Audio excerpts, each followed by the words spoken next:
అస్సలాము అలైకుం వరహమతుల్లాహి వబరకాతుహు. ముందు అబ్దుల్లా, ఆ తర్వాత రసూలుల్లా, ప్రవక్తలైన ముందు దేవుని దాసుడిగా సేవకునిగా రూపొందకుండా దేవుని ప్రవక్తలు కాజాలరు. ఈ విషయాన్ని మనం బాగా అర్థం చేసుకోవాలి. అంత మాత్రాన దైవ ప్రవక్తలు కూడా మనలాంటి మామూలు మనుషులే అని, వారిలో ఏ ప్రత్యేకతలు లేదని అనడం కూడా మూర్ఖత్వమే. దైవ సందేహహరులు ఎంతో ఉత్తములు, వారు సజ్జనులు, దైవ కార్యం కోసం దేవుని తరఫున ఎన్నుకోబడినవారు. మనకంటే వారి స్థానం అత్యంతమైనది. అయితే ఇక్కడ చెప్పదలుచుకున్నదల్లా, ప్రవక్తలు కూడా దేవుణ్ణి సేవించారన్నదే. వారికి దైవత్వం, భాగస్వామ్యం, పార్ట్నర్షిప్ లేదన్నదే. కానీ మానవతలోని మిథ్యావాదులు ఈ వ్యత్యాసాన్ని విస్మరించారు. పైగంబరుకు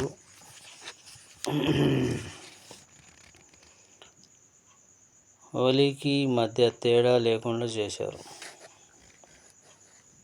కలిమే తయ్యబాలో దేవుడు నెగిటివ్ విధానాన్ని అనుసరించాడు. మనవాళి తన ధ్యాసాన్ని స్వీకరించే ముందు ఇతర బూటకపు దేవుల ధ్యాసాన్ని తిరస్కరించాలన్నదే ఆయన ఉద్దేశం. సకల చరాల సృష్టికర్త, భూమి ఆకాశాల ప్రభువైన అల్లాహ్ను సేవించే ముందు మానవులోని చిల్లర దేవుళ్లను, బూటకపు స్వాములను కాదనాలి. అందుకనే మనిషికి ప్రాథమిక పాఠం నేర్పేటప్పుడు అల్లాహ్ నెగిటివ్ విధానం అవలంబించాడు. మీ ఆరాధ్య దైవం ఒక్కడే అని అనబడలేదు. అలా అని ఉంటే అది పాజిటివ్ విధానంగా అయి ఉండేది. ఆయన లా ఇలాహ ఇల్లల్లాహ్ అన్న పాఠమే నేర్పాడు. లా అంటే లేడు, ఇల్లా అంటే ఆరాధ్యుడు, ఇల్లా తప్ప, మన మిన్హా లేడు, మరి ఆరాధ్య దేవుడు ఒక అల్లాహ్ తప్ప అన్నదే ఆయన మొదటి పాఠం. దాని తర్వాత విశ్వప్రభువు మనిషికి దువా, ప్రార్థనను నేర్పాడు. ఇహ్దిన సిరాతల్ ముస్తఖీం, దేవా మాకు సన్మార్గం చూపు అని. కలిమా కోరేదేమిటి?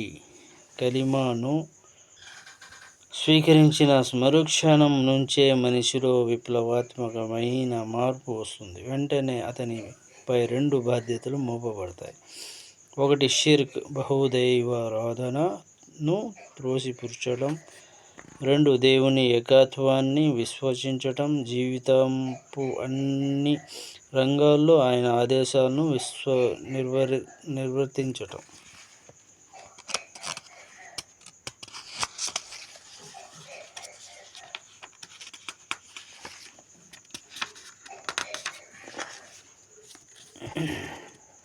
ఏకైశ్వరుడైన ప్రభువు చేయమన్న దాని చేయాలి, వారించిన దాని జోలికి పోకుండా ఉండాలి. అంటే మనిషి తన జీవన గమనంలో నిజ ప్రభువు ఏర్పరచిన హద్దుల లోపలే ఉండాలన్నమాట. ఆ హద్దుల్ని అతిక్రమించి ధర్మంలో తనకు నచ్చిన అంశాలను కల్పించుకొని తనకు నచ్చని వాటిని త్రోసిపుచ్చే హక్కు, అధికారం అతనికి ఎంతమాత్రం లేవు. ఒకవేళ అతను అలాంటి చేష్టలే పాల్పడ్డాడంటే కలిమే తొయ్యబాను అతను అపహాస్యం చేశాడు, దైవధిక్కారానికి పాల్పడుతున్నాడన్నమాట. అల్లాహ్ మనకి ఎలాంటి ధిక్కారం చేసేవాడిని అల్లాహ్ తాలా మనకి రక్షించి మంచి మార్గం నడిపించాలని అందరూ దువా చేయాలి. అస్సలాము అలైకుం వరహమతుల్లాహి వబరకాతుహు.